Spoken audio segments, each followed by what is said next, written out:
آپ کے گھر سے ISSB تک کا آپ کا سفر ہم بنائیں گے آپ کے لیے آسان۔ میں فوجی گھرانے سے تعلق رکھتی ہوں۔ میرے فادر ایک پکے فوجی تھے اور وہ آرٹلری میں گنر تھے، اور ان کے ساتھ ساتھ ہم بالکل فوج میں جیسے ہوتا ہے ہر طرف پھرتے رہے اور فوجی رہے، اور بیسکلی ہم ایک ویلیو اورینٹڈ اور مذہبی گھرانے سے ہمارا تعلق ہے۔ چیلنجز تو ہر جگہ میرے خیال میں فیمیلز کو آتی ہیں سامنے، اور بیسک ایجوکیشن میں تو کوئی چیلنج نہیں آیا، وہ تو نارملی جس طرح ساروں کی ایجوکیشن ہوتی ہے ویسے ایجوکیشن میری بھی تھی، لیکن پٹھان ہونے کی وجہ سے جس طرح پٹھان فیملیوں میں ہوتا ہے کہ جی جلدی شادی کر دی جائے اور جو ہے نا گھر کے چلا جائے، تو FSC کے بعد اسی طرح میرے ماں باپ کا بھی یہی خیال تھا کہ جی ان کی شادی ہو جانی چاہیے، اور کیونکہ رشتے تو ہر فیملیز میں ہوتے ہیں، تو لیکن یہ ہے کہ میرا شور شرابہ مچانے کی وجہ سے کیونکہ مجھے پڑھنے کا شوق تھا، اور پھر میں ایک اچھی اسٹوڈنٹ تھی، اس لیے میری میٹرک میں FSC میں بورڈز میں پوزیشنز تھیں۔ پھر جب میں نے زیادہ کیا تو میری ماں نے کہا کہ جی جب یہ اتنی محنت سے پڑھتی رہی ہے اور اتنے اس نے نمبر لیتی رہی تو یہ اب اس کے ساتھ ناانصافی ہوگی کہ ہم اس کو آگے میڈیکل کرنے نہ دیں۔ اب میں 1 مہینہ ہی مجھے وہاں خیبر میں ہوا تھا جب میرے پاس کال لیٹر آ گیا کہ جی آپ سلیکٹ ہو گئی ہیں آرمی میڈیکل کالج میں۔ اب پھر چیلنج تھا، اور چیلنج یہ تھا کہ آرمی میڈیکل کالج میں کیسے آئیں،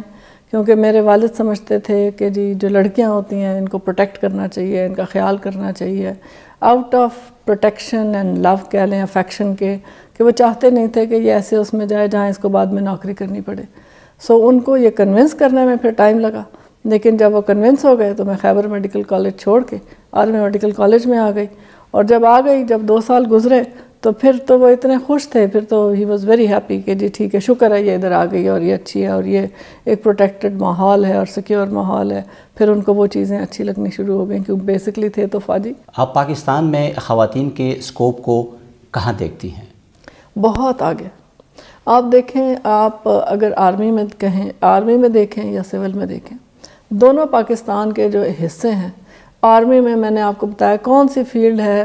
آپ کو ہارڈلی کوئی گنی چنی فیلڈز رہ گئی ہیں جس میں آرمی نہیں ہے، جس میں خواتین نہیں ہیں آرمی میں۔ اگر آپ سول میں دیکھتے ہیں تو آپ دیکھیں آپ کی ہائیسٹ باڈیز کون سی ہیں، پارلیمنٹ ہے، نیشنل اسمبلی ہے، پروونشنل اسمبلی ہے، کہاں آپ کو خواتین نہیں نظر آتی؟ مجھے تو اکثر لگتا ہے خواتین آدمیوں سے بھی زیادہ ہو گئی ہیں۔ یہ بات بالکل طے ہے کہ ایک خاتون کو اپنے آپ کو منوانے کے لیے آدمی سے ڈبل کام کم از کم کرنا پڑتا ہے۔ لیکن جب ایک دفعہ وہ اپنے آپ کو منوا لیتی ہے کہ وہ کام کرتی ہے تو پھر اس کو عزت بھی ڈبل ملتی ہے۔ ایسے تو کوئی، میرا نہیں خیال کہ کوئی بھی سوچتا ہوگا، نہ میں نے سوچا تھا۔ ہر دفعہ یہ ہوتا تھا کہ اگلا رینک نظر آ رہا ہوتا تھا کہ یہ رینک مل جائے، اور اس کا شوق ہوتا تھا، اور اللہ تعالیٰ نے سارے رینک برینک درجہ بدرجہ دیتے گئے۔ لیکن یہ ہے کہ جب میجر تھی تو کرنیلی کا رینک بہت بڑا لگتا تھا، کرنیل بنی تو لگا کہ بریگیڈیئر بہت بڑا ہے، پھر جرنیل بڑا ہے، لیکن جب بھی اگلا رینک ہوتا تھا تو مجھے یہ لگتا تھا کہ یہ رینک کیوں نہیں مجھے ملے گا، یہ مجھے ملنا چاہیے، میں اس کے حقدار ہوں۔ وہاں کپتانی میں بیٹھ کے یہ لیفٹیننٹ جرنیلی کا رینک نہیں دیکھا تھا۔ صرف پاکستان میں ہی نہیں، دنیا بھر میں یہ ایک تاثر ہے کہ فوج ایک میل ڈومیننٹ ادارہ ہے۔ اس میں خواتین کی انڈکشن کو کیسے بڑھایا جا سکتا ہے؟ پاکستان کی تو سوسائٹی ہی میل ڈومیننٹ سوسائٹی ہے، صرف ملٹری کی بات نہیں ہے۔ اینڈ آئی فیل کہ یہ تو صرف پاکستان کے ساتھ نہیں، یہ تو پورا ریجن میل ڈومینیٹڈ ہے۔ بٹ اگر آپ دیکھیں نا جس فاسٹ پیس سے خواتین جو ہے نا آ رہی ہیں ملٹری میں، اور جس طریقے سے چھاتی چلی جا رہی ہیں، آئی فیل کہ سول میں شاید اتنی گروتھ فیمیلز کی نہیں ہوگی جتنی ملٹری میں ہو جائے گی۔ میرے رول ماڈل میرے فادر تھے، اور میرا خیال ہے کہ زیادہ تر لڑکیاں شاید اپنے والد کو ہی رول ماڈل سمجھتی ہیں، تو وہ ہمیشہ جو ہے نا he would always see a glass half full not the half empty. ہم سارے ہیڈ آف ڈپارٹمنٹ میری آفس میں بیٹھ کے ہم ایز یوزول وہ کر رہے تھے، کانفرنس کر رہے تھے تو کرتے کرتے اتنے میں جو ہے نا میرے PA نے مجھے فون کیا، فون ملایا، انہوں نے کہا کہ جی چیف بات کرنا چاہ رہے ہیں، میں ملا رہا ہوں، میں ملا دیں۔ تو